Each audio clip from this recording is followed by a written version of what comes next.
Just consider for a moment. You feel pressure regarding your class grade and have an opportunity to turn in work that is not your own to get ahead. You can tell a friend an important truth, but which also might end the friendship. You recognize that the continuing use of fossil fuels in cars and planes contributes to climate change, and yet you want to get where you need to go. You wonder about the implications of placing your child in a new charter school with higher testing scores as opposed to supporting your own neighborhood school. Or you see an interaction at a party between a man and a woman that seems off, and you wonder whether you should intervene. We face challenges in life, large and small, that if we listen closely, ask ethical questions of us. What are my principles? What are my values? What do I stand for? These questions ask us to consider our obligations to ourselves and to others. They require decisions and actions. And in turn, these decisions and actions form a part of who we are, or our character, as ethical persons. But how well equipped are we to respond to these challenges? On what basis do we tell a friend a painful truth as opposed to engaging in deceit, or decide to intervene to help someone in need? More generally, how do we know what it means to live a good life? As a philosopher, ethicist, and educator, I'm interested in how we recognize these questions, but also how we learn to respond to them well. So you're probably familiar with what an educator is, right? One who teaches, and perhaps you've met a philosopher before too, although we're exotic species of some kind, right? But the ones who ask big questions. But you might be wondering, what is an ethicist? Well, there's many kinds of us. Right? So there are business ethicists who consider the place of ethics in the workplace and corporate and financial sectors. There are research ethicists who discuss the importance of integrity in research practices and consider the broader implications of the research we produce. And there are bioethicists who consider the ethical implications of biomedical research, stem cell research, for example, or human impacts on the environment, just through GMOs. But at his or her core, the ethicist is one who cares and thinks deeply about matters of right and wrong, and about how we can choose ethically better as opposed to ethically problematic courses of action in life. So when I refer to the ethicist, I'm not referring to some magical person or saint who always knows and does and can tell others the good, nor am I referring to an exclusive class of people licensed by a university, hospital, or business to practice ethics. Rather, the ethicist, or the everyday ethicist, as I refer to it, can be found in our homes, in our streets, and in our schools. The everyday ethicist can be a friend, family member, acquaintance, or stranger. The everyday ethicist is all of us insofar as we recognize, encounter, and respond to the ethical issues that arise in our own lives. Now, one doesn't need a doctorate in moral philosophy to recognize this. Right? Many of you will probably already have considered the everydayness of ethics in your own life. And I'm consulted with by undergraduate students on a regular basis regarding ethical issues that they face in their life. Just some recent examples. I had a discussion with a student about conflict that she was experiencing about respecting the wishes of her parents and choosing her own course of study here at Penn State. Another student who was conflicted about loyalty to his partner and the desire to end a long-term relationship. And another student who's concerned about Penn State's investment in fossil fuels and how to push Penn State towards investment in cleaner energy. But my point is not just that ethical issues are prevalent in our lives. Many of us will probably have already thought about that. But that, to take it a step further, it's possible to develop better or worse answers to these challenges and questions, right?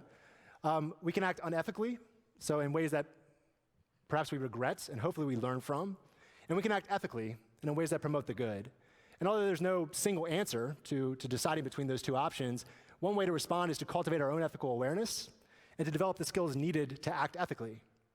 Now, ideally, school, which is one of the most significant socializing experiences we have, would play a useful role in helping us to respond to ethical challenges, right? We go to school, at least in part, to prepare us for adulthood, to give us a variety of skills, academic, social, personal, that allow us to understand our world and ourselves. To this end, we get training in a variety of academic subjects and an informal curriculum of extracurricular activities, clubs, sports, and so on. But what we generally don't receive is training in ethics education. Nor in an era of maxed out curricula and standardized testing do we really even leave open space for frank and honest discussion about the ethical issues that we face in life. Now, this lack of attention to ethics has serious implications.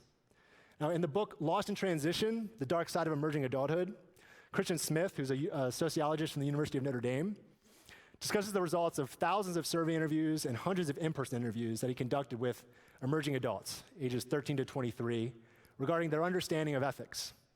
And two things became clear from these interviews. One, that children and adolescents often do raise ethical questions in class, right, about the issues they face in the hallway, their own lives, the curriculum they're being taught. But these questions are often sidestepped and avoided in the classroom by teachers and administrators in order to try and avoid controversy.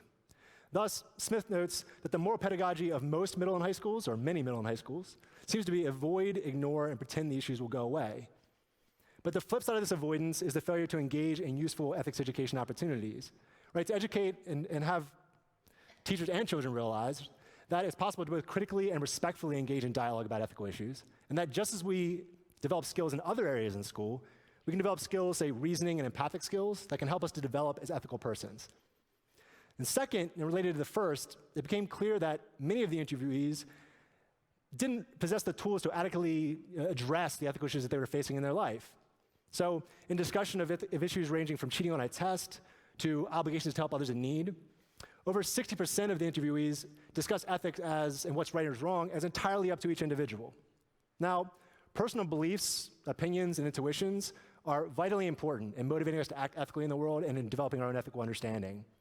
But to think of all ethics and all matters of right and wrong as completely up to each individual can be challenging when it comes to taking an ethical stand as a community, right, not just as individuals, against things that actually are ethically wrong. So here I'm thinking about assessing and taking an ethical stand against sexual assault, against terrorism, against institutional racism, and so on. So what I'm arguing here is not that personal opinions and beliefs aren't important, because they're vitally important, and it's important to respect those differences. But it's also important to think about and think deeply about certain ethical foundations, those based in basic human rights, right, or caring and compassion for others, for example, that allow us to make basic assessments of right and wrong and allow us to make moral judgments. And this sense of judgment, and there's multiple senses of the term, is not based in self-righteous castigation of another person or community. It's based in a desire to understand, discuss, and evaluate ethical beliefs, and do the sometimes hard work required to make good ethical decisions. But this distinction can be lost without any attention to ethics education. So what I'm advocating for here is not a universal set of ethical beliefs for all people, nor a map that solves all of our ethical problems, because no such map exists. What I am arguing is that it would be important for us to educate our children and adolescents to respect the many ethical beliefs and values there are in the world, to be properly humble about their place in a broader community, but also to be willing to recognize and stand up for their own ethical convictions. So what I also want to note here is that if we're worried about the controversy of introducing ethics into schools, we'll do well to recognize that children, too, are everyday ethicists. That is, when we're talking ethics with kids, we're not introducing something wholly new, right? If we're doing our work well, we're recognizing the ethical concerns that children already have, and we're building from those concerns to help them develop as ethical people.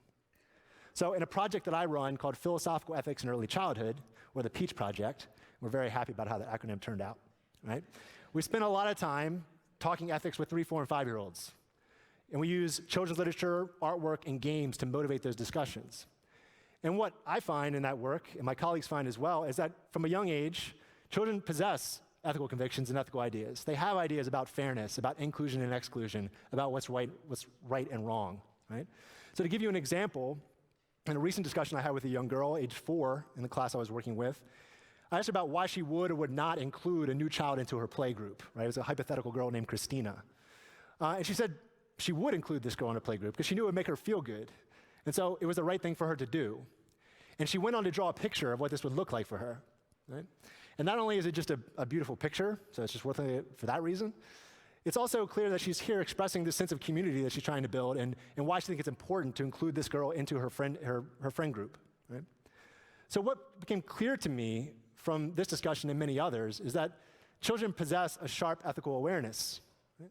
This is evident historically, for example, in children of the civil rights movement who participated in school desegregation in tremendously brave ways and in many ways that adults failed to do. But it's also evident in our more common daily conversations with kids when we use children's literature, such as Frog and Toad and The Giving Tree, and children raise questions and insights about issues of fairness, honesty, loyalty, respect, and many other ethical values. Right?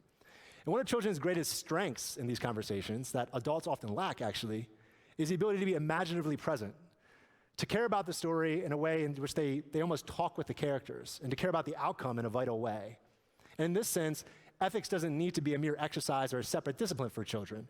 It can be an outgrowth of their imagination and their daily present concerns. Right? So what I am advocating for here today is that we think about the presence of ethical concerns in our life and the possibility of ethics education as being a positive and helping us to address and think more deeply about those concerns. And hopefully, redouble our efforts to build an ethical community, both within and beyond our schools. Thanks very much.